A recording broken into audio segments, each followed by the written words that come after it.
Sniper Elite V2 is Rebellion's second shot at the series, and armed with some brand new tech, it aims to make each round fired a spectacle of lethal penetration.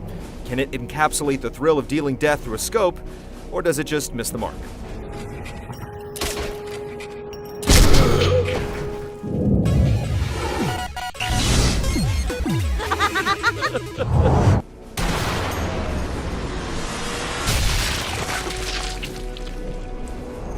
It's not too long before you realize that Sniper Elite V2's bare-bones plot is mainly there to put you in very specific sniping scenarios. Germany's imminent defeat is looming in the final days of WW2, and as OSS officer Karl Fairburn, you're sent to locate and extract the scientists involved in the V2 rocket program before the Russians do. Taking out high-ranking German targets is also on the agenda, and before long you discover the plans of a V2 strike on London. Little is done to develop Fairburn's character, since his musings are purely limited to mission briefings and short, often forgettable cutscenes. Those seeking an enthralling World War II story need look elsewhere. I fear that it was a waste of time.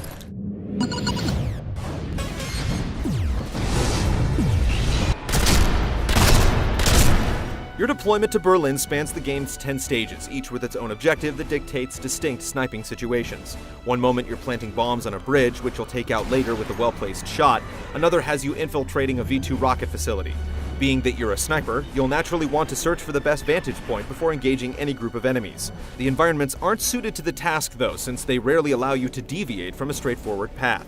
Attempts at traversing new areas that are clearly visible often prove impossible, since you can only climb certain predetermined obstacles. Our efforts to find out of the way sniper perches usually just yielded collectibles.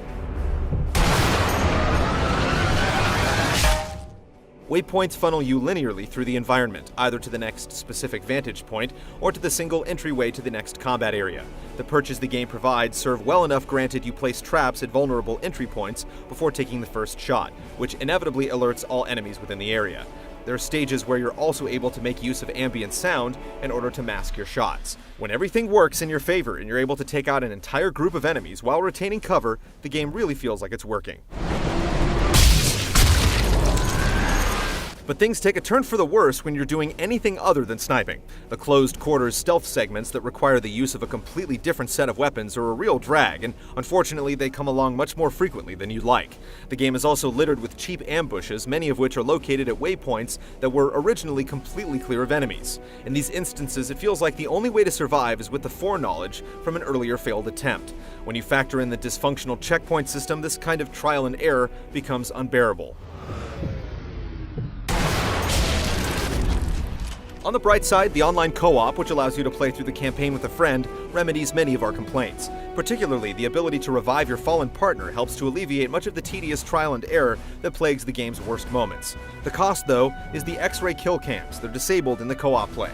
Other online modes include Kill Tally, which is reminiscent of the now familiar Horde mode, and Overwatch, the asymmetrical standout of the bunch, which has one player on the ground marking targets and engaging objectives, while the other takes the shots.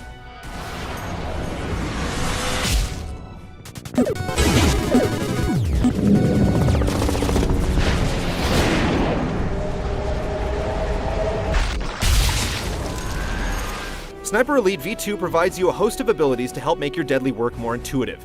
You can spend your empty lung meter to slow time, as well as map out the trajectories of your shots. You can keep tabs on enemies with your binoculars, and should things ever get out of hand, you'll know when you've broken direct line of sight with your attackers by making note of your silhouette, which indicates your last known position.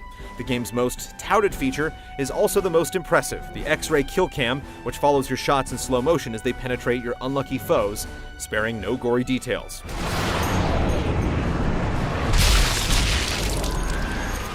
Enemy snipers hidden in elevated positions produce a glint effect when they take notice of you.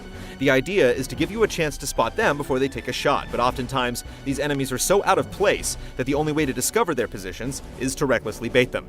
There are even some cases when they're completely obscured by smoke effects. Because of the rebounding health system and the fact that you can easily take a shot from a sniper, this ridiculous running around method is sadly more efficient than actually scanning the environment.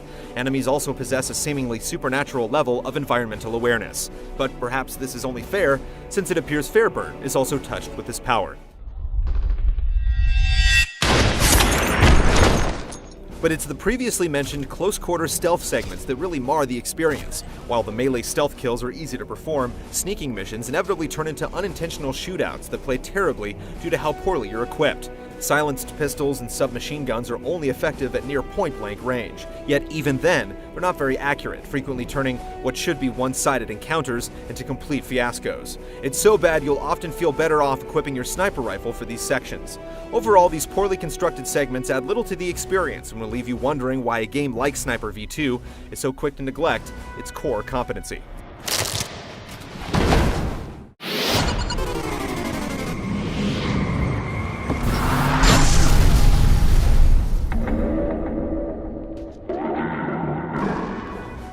Dilapidated cities and military bases make the bulk of Sniper Elite V2's battlefields, and they do the job decently, though the same can't be said for your enemies, which look like lifeless mannequins just waiting to be slaughtered. The gruesome horror show that comes courtesy of your high-powered rounds is always morbidly eye-catching, however, with bones and organs rendered and damaged convincingly.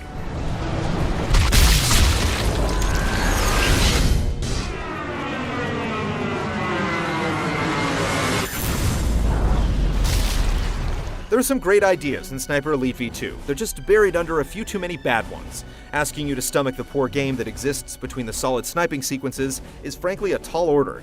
There are great moments when everything clicks, but the problems you'll endure to reach them ultimately render this game a missed opportunity.